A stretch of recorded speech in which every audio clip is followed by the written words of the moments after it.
Assalomu alaykum, hurmatli kuzatuvchilar. Bizda Toshkent, Moskva, Chipaksan, Nijniy Novgorod yo'nalishlari bo'yicha dushanba, seshanba, payshanba, juma kunlari soat 18:00 da qonuniy reyslar to'g'ridan-to'g'ri Toshkent avtovokzalidan amalga oshirilmoqda. Undan tashqari Toshkent, Kazan, Nabrijniy, Chili, Nijniy-Kamsk yo'nalishlari bo'yicha esa seshanba, juma, shanba kunlari Toshkent avtovokzalidan reysiy avtobuslarimiz jo'nab ketadi. Sizga ham xuddi shunday ishonchli biletlar kerak bo'lsa yoki onlayn tarzda bilet xarid qilmoqchi bo'lsangiz, ekrandagi ishonchli raqamlarimizga murojaat qilsangiz bo'ladi.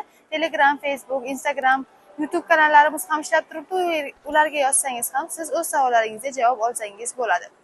Bizning avtobusimizda siz uchun yaratilgan barcha shart-sharoitlar, qulayliklar mavjud bo'lib, ikkita monitor, ikkita kuller, zaryadchik moslamalari, qishin-yozin ishlaydigan konditsionerlar va undan tashqari siz o'zingiz bilan 50 kilodan 60 kilogacha yuk olsangiz bo'ladi.